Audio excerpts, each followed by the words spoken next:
Je vous salue tous, téléspectateurs de notre émission La Vérité. Nous allons continuer avec notre enseignement sur le Saint-Esprit, plus précisément le rôle du Saint-Esprit dans notre vie, dans la vie des enfants de Dieu. Nous allons continuer avec le quatrième point. Le Saint-Esprit nous parle de la part de Dieu. Donc le rôle du Saint-Esprit en nous, c'est de nous parler. Dieu a fait habiter le Saint-Esprit en nous pour qu'il nous parle. Pour qu'il nous parle. Et qu'il nous dise des choses. Dieu nous parle dans la Bible. Dieu nous parle dans la Bible. Mais Dieu nous parle aussi par le Saint-Esprit. Il faut que nous sachions donc que Dieu, pour qu'il nous parle, en dehors de ce qu'il dit dans la Bible, lorsqu'il veut nous parler individuellement, c'est pas le Saint-Esprit qui est en nous. C'est l'une des raisons pour lesquelles il a fait habiter en nous. Je vais d'abord lire Hébreux 1, verset 1 d'abord, puis verset 2. Hébreux 1, verset 1 d'abord. Après avoir autrefois, à plusieurs reprises et de plusieurs manières, parlé à nos pères par les prophètes. Qu'est-ce que l'auteur de l'Épître aux Hébreux est en train de dire ici? Il parle aussi de l'Ancien Testament. Donc, à plusieurs reprises, quand il dit autrefois, ça veut dire dans l'Ancien Testament. Autrefois, ça veut dire dans l'Ancien Testament. À plusieurs reprises, parce que Dieu l'a fait plusieurs fois. Par les prophètes, il a parlé à son peuple, au peuple d'Israël. Quand vous lisez l'Ancien Testament, vous voyez par exemple que Dieu a parlé au peuple d'Israël par Moïse, qui était prophète. C'est lui qui venait leur dire, Dieu a dit ceci. Vous allez voir qu'il leur a parlé par Ésaïe. Il leur a parlé par Jérémie, par Ézéchiel, etc. C'est pourquoi souvent, dans l'Ancien Testament, vous allez voir, le prophète disait, ainsi parle l'Éternel. Ça veut dire, voici ce que Dieu dit. Voici ce que Dieu me demande de vous dire. C'était ça, là, les prophéties. Parce que lorsqu'une personne parle aux autres de la part de Dieu, elle est en train de prophétiser. Je vous ai enseigné sur cela. C'est pas nos choses que nous faisons aujourd'hui que quand on dit je prophétise. Non, là, c'est pas la prophétie. Donc, Dieu parlait donc aux hommes par les prophètes dans l'Ancien Testament. Le prophète venait dire, voici ce que Dieu me demande de vous dire. Pourquoi? Parce que dans l'Ancien Testament, il y avait comme serviteurs de Dieu les sacrificateurs, les rois et les prophètes. Et le Saint-Esprit venait sur eux chaque fois qu'ils devaient faire l'œuvre de Dieu. Quand je dis ils, je parle de ces hommes-là. Lorsqu'un prophète devait prophétiser, le Saint-Esprit venait sur lui, parce qu'on ne peut pas prophétiser sans qu'on soit conduit par le Saint-Esprit, sans que ce soit le Saint-Esprit qui mène les paroles dans la bouche. C'est pourquoi dans l'Ancien Testament, vous voyez que souvent Dieu disait, je mets mes paroles dans ta bouche, va dire ceci. Donc le prophète disait ce que Dieu lui demandait de dire, ou alors les paroles, Dieu les mettait. Les prophètes, les sacrificateurs et les rois, chaque fois donc que chacun d'eux devait faire l'œuvre de Dieu, le Saint-Esprit venait sur lui, parce que le Saint-Esprit résidait au ciel. Et le prophète, lorsqu'il parlait, il disait, ainsi parle l'Éternel. Il ne disait pas ça de lui-même. C'est ça donc la prophétie. Dans la prophétie, on ne parle pas de soi-même. On ne décide pas de dire ce qu'on veut. Ça, c'était dans l'Ancien Testament. Dieu ne parlait pas aux hommes directement, sauf ceux-là qu'il avait appelés à faire quelque chose de bien particulier, de façon spéciale. C'est le prophète qui venait vous dire, Dieu m'a demandé de vous dire ceci. Ça, c'était l'Ancien Testament. Maintenant, verset 2. Nous sommes en train de lire Hébreux 1. Lisons maintenant le verset 2. Dieu, dans ces derniers temps, nous a parlé par le Fils qu'il a établi héritier de toutes choses, par lequel il a aussi créé le monde. Quand l'auteur de l'Épître dit Dieu dans ces derniers temps, il parle du temps que Jésus a passé sur la terre. Vous savez, Jésus est né, il a commencé son ministère, Il a passé un certain nombre d'années, un peu plus de 3 ans, et il est parti. Ce que l'auteur est en train de dire ici, c'est que lorsque Jésus était sur la terre, c'est par lui que Dieu parlait aux hommes. Parce que les prophètes n'y étaient plus. Jean-Baptiste a été le dernier prophète qui a parlé de la part de Dieu avant la venue de Jésus. Jésus l'a trouvé. Après, on l'a tué. Jésus était donc le seul homme, la seule personne à parler aux hommes de la part de Dieu. Donc, quand Jésus était sur la terre, lui seul disait que Dieu m'a demandé de vous dire ceci. Bon, même s'il ne disait pas Dieu m'a demandé de vous dire, puisque tout ce que lui disait, ça venait de Dieu. Donc, Ancien Testament, Dieu a parlé aux hommes par les prophètes. Au temps de Jésus, Dieu a parlé aux hommes par Jésus. Pour entendre la voix de Dieu, rappelez-vous, il avait dit à Philippe, ne sais-tu pas que celui qui m'a vu a vu le Père? Donc, si tu m'as vu, tu as vu Dieu. Quand je parle, sache que c'est Dieu qui est en train de te parler. Quand je vous parle, c'est Dieu qui est en train de vous parler. Jésus est donc parti. Mais avant qu'il parte, il a annoncé à ses disciples qu'il y aurait quelqu'un qui parlerait de la part de Dieu. Cette personne-là, ce ne serait plus les prophètes de l'Ancien Testament, ce ne serait plus Jésus-Christ lui-même, ce serait le Saint-Esprit. Je suis en train de vous montrer l'évolution de la parole, de la transmission de la parole de Dieu aux hommes.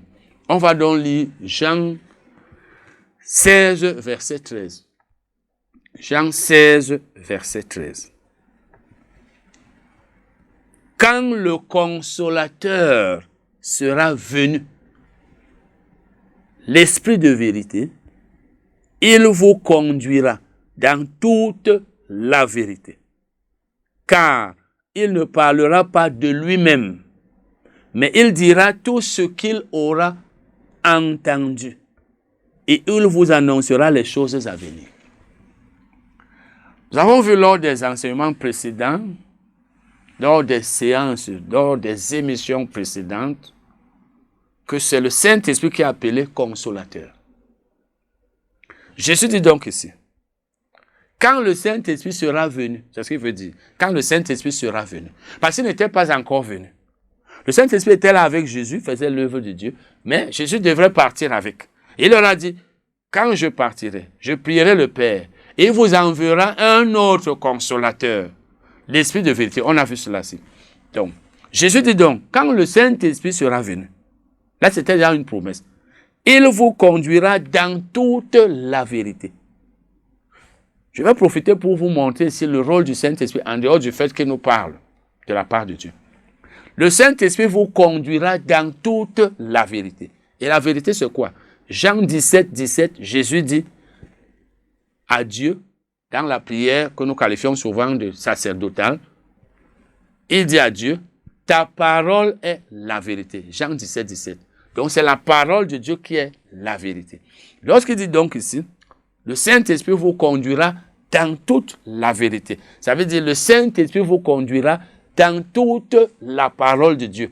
Parce que le Saint-Esprit ne sort jamais de la parole de Dieu. Tout ce qu'il te dit, c'est dans le cadre de la parole de Dieu. Parce que c'est lui-même le Saint-Esprit qui est l'auteur de la parole de Dieu. Puisque c'est par lui que Dieu a parlé dans la Bible. Jésus dit donc, le Saint-Esprit va vous conduire dans toute la vérité. Il ne peut pas vous conduire hors de la vérité. Il ne peut pas vous conduire dans la moitié ou une partie de la vérité. Et il dit encore, la raison pour laquelle il va vous conduire dans toute la parole de Dieu, c'est qu'il ne parlera pas de lui-même. Ça veut dire qu'il ne prendra pas lui-même, le Saint-Esprit bien sûr, l'initiative de parler. Il ne prendra pas l'initiative de parler lui-même. Il ne décidera pas, je m'en vais parler. Mais, il dira tout ce qu'il aura entendu et il vous annoncera les choses à venir. Donc, il va vous annoncer les choses à venir. Il va vous révéler les choses qui vont arriver. Ça veut donc dire que le Saint-Esprit va nous parler. Il est censé nous parler et nous dire les choses à venir. Je vais revenir tout à l'heure sur ce qu'il aura entendu. Le Saint-Esprit est donc là pour nous annoncer les choses à venir. Et pour nous les annoncer, il doit nous parler.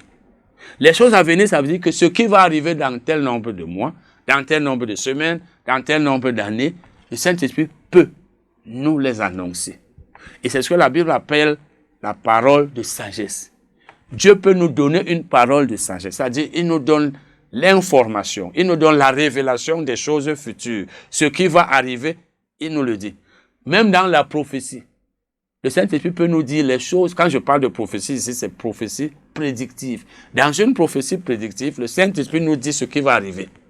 Ça, c'est le rôle du Saint-Esprit. Et pour qu'il nous révèle ce qui va arriver, il nous parle.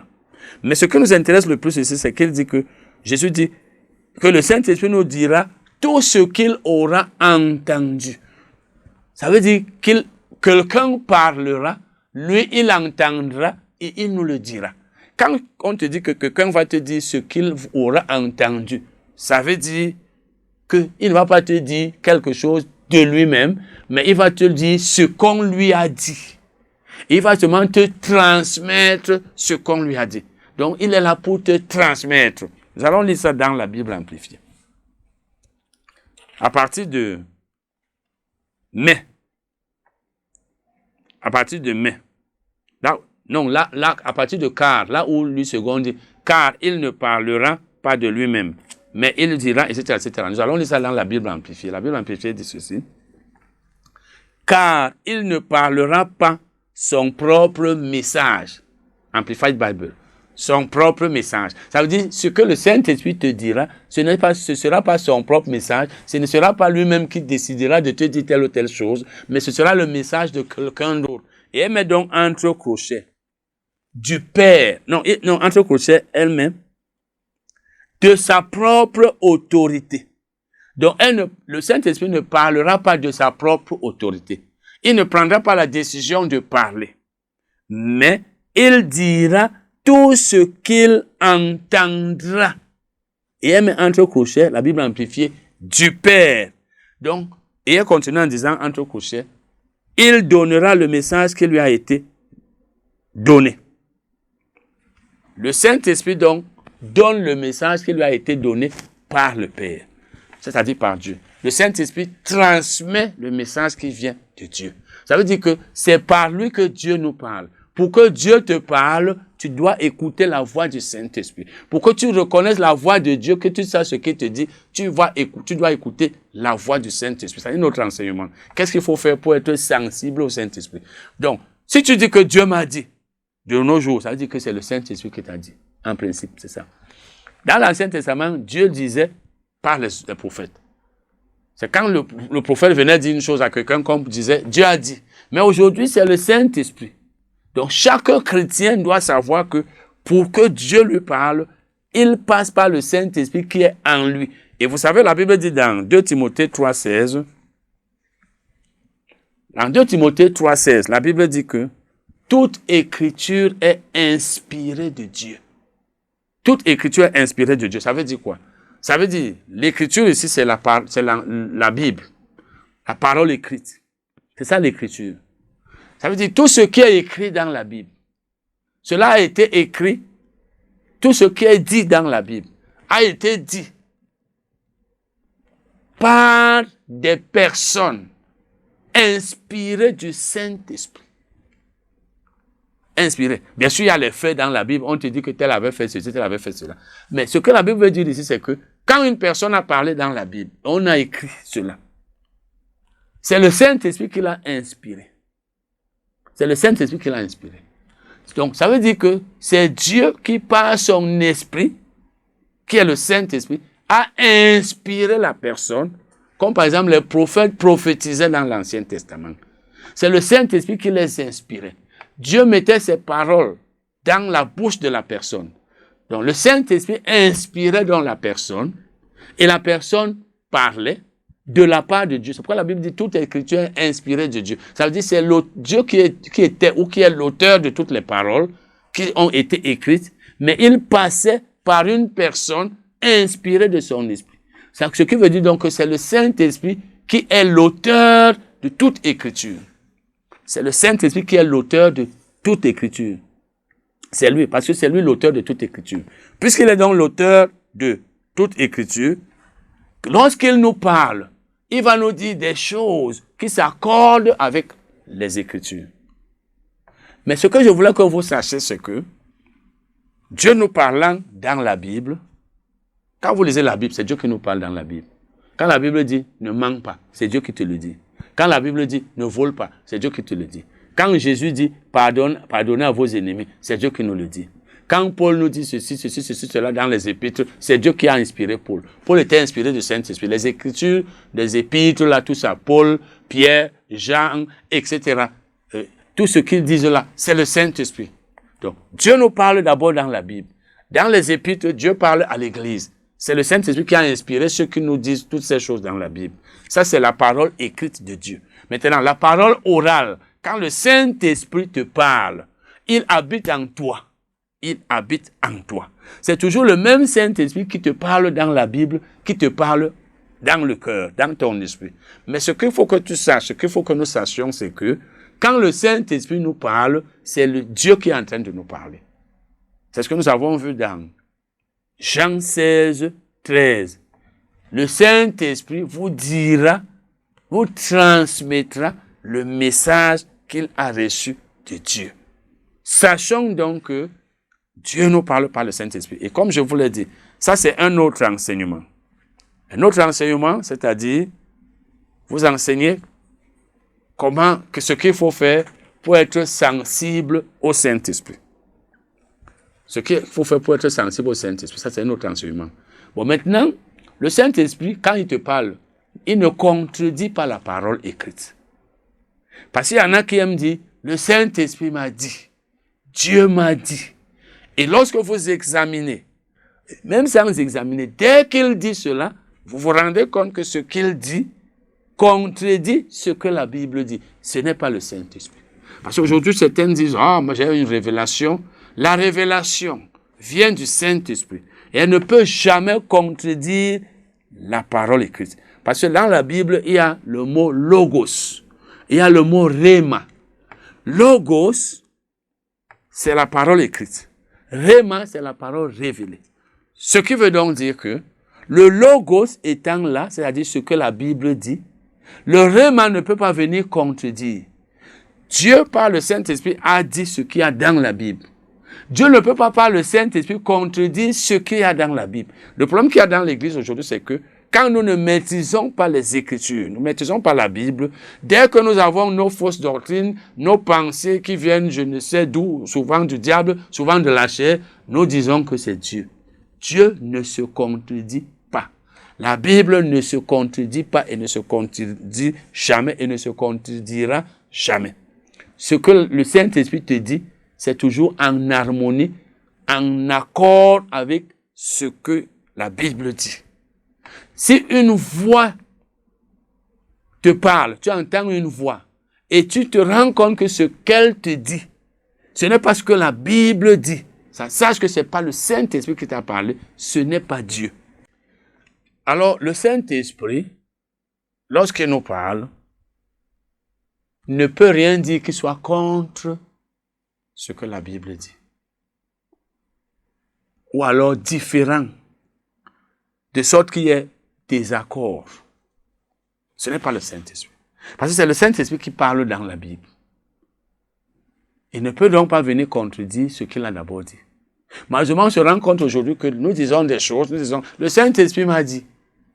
Or, ça ne s'accorde pas avec la parole écrite. Et nous voulons convaincre les gens en disant, c'est le Saint-Esprit qui m'a dit.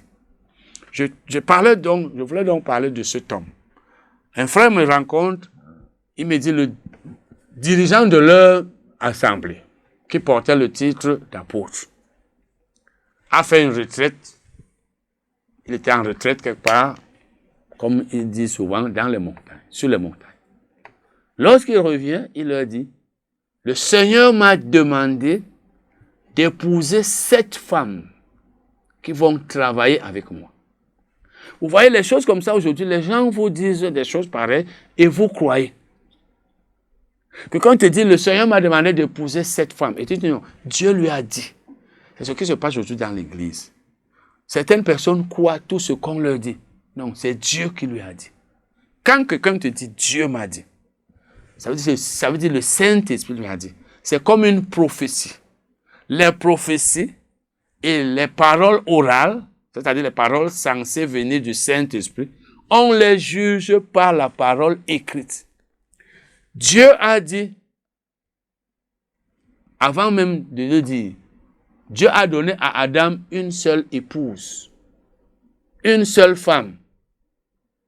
Et dans le Nouveau Testament, si vous lisez 1 Corinthiens 7, verset 1 et 2, la Bible dit que chacun, je crois que c'est le verset 2 même, que chacun est sa femme et que chaque femme est son mari. Il n'est pas écrit que chacun est ses femmes. Dans l'Ancien Testament même, comme je l'ai dit, Dieu a donné une seule femme à Adam. Et dans Deutéronome, vous verrez que Dieu a dit au peuple d'Israël, lorsque vous direz que vous voulez un roi comme les autres nations, parce que Dieu savait qu'Israël rejetterait Samuel et désirerait avoir un roi à la place du juge Samuel, alors que ce n'était pas dans le plan de Dieu. Dieu leur a dit que votre roi n'est pas une multitude de femmes. Donc c'était une interdiction, parce que Dieu a donné une seule femme à Adam, il ne pouvait pas donner à un autre homme plusieurs femmes. Malheureusement, les rois en Israël ont commencé à avoir plusieurs femmes et ça a continué. Mais ce n'était pas le plan de Dieu. Dieu a seulement laissé les gens épouser de nombreuses femmes. Comme Salomon, lui, il en avait 1000 femmes et concubines. Maintenant, dans les épîtres, il est dit aux chrétiens, 1 Corinthiens 7, verset 2, que chacun est sa femme. Quand c'est écrit sa femme, c'est ça que Dieu est en train de nous dire. Maintenant, un homme qui presse, lui vient dire, Dieu m'a demandé d'avoir cette femme. Ce n'est pas Dieu. Je pourrais dire c'est le diable, mais je ne pense même pas que ce soit le diable. C'est la chair. Bon, peut-être c'est le diable. Quand quelqu'un a le désir d'avoir plusieurs femmes, parce que son corps veut les femmes, après il vient dire, le Saint-Esprit m'a dit. Dieu m'a dit.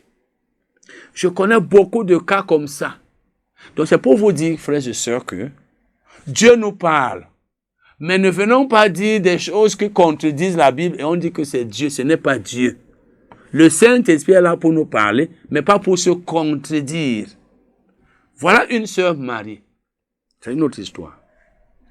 Une sœur mariée, parce qu'elle avait l'habitude d'avoir des problèmes avec son époux, quitte son foyer. Et elle dit, Dieu m'a demandé de quitter le foyer pendant 2 ans. Ce qui suppose qu'après 2 ans, elle devrait rentrer dans son foyer. Je ne vois même pas Dieu en train de demander à quelqu'un de se séparer de son conjoint pour rentrer après. Dieu c'est quel genre de vie, de mariage? C'est le repos. Il y a déjà le congé matrimoniaux, le congé, je ne sais pas. Donc Dieu veut que vous sépariez pour rentrer encore ensemble. Cette sœur a passé plus de 2 ans sans son mari. Peut-être, je crois, c'est 4 ans ou 5 ans. Et après, maintenant, elle est rentrée, alors qu'elle disait quelque temps avant qu'elle ne rentrerait plus jamais. Qu'elle allait même se séparer de lui et divorcer. Après, quand elle est rentrée, avant qu'elle rentre là-bas, elle voulait épouser une autre personne. Mais elle était encore mariée. Donc, en fait, elle devait épouser une autre personne plus tard. Et lorsqu'elle se marie, ça ne marche pas. Elle qui disait que Dieu lui avait demandé, parce qu'elle avait dit un temps, Dieu lui avait demandé de rentrer chez son mari. Et après, elle dit, si elle ne rentrait pas, son mari allait mourir. Donc, elle était un peu devenue le Jésus de son mari qui devait le sauver. Tout ça, c'est pour justifier son retour. Et lorsque ça n'allait plus là-bas, elle voulait retrouver celui qu'elle comptait épouser avant de partir rejoindre son mari. Et là, elle a dit, Dieu lui avait demandé de rentrer. Donc, vous voyez, c'est autant de choses que si j'entre dans les détails, vous allez vous rendre compte que lorsque les chrétiens veulent nous embrouiller, ils veulent nous fermer la bouche, ils vous disent, Dieu m'a dit. Même lorsqu'ils se contredisent, ils veulent qu'on accepte cela, qu'on dise, oui, c'est Dieu qui a dit. Dieu ne se contredit pas. Donc, le Saint-Esprit qui te parle ne te dira jamais quelque chose qui contredise la parole écrite. Mais le Saint-Esprit nous parle quand même. Sachons reconnaître la voix du Saint-Esprit. Il nous parle. Et comme je l'ai dit, il y a certaines choses qu'il faut faire pour que lorsque le Saint-Esprit te parle, tu entendes sa voix et tu la reconnaisses. Nous allons continuer cet enseignement, prochainement informer d'autres personnes pour qu'elles soient aussi bénies comme vous l'êtes. Parce que si vous nous écoutez, c'est parce que vous êtes bénis. Bonne journée. Amen.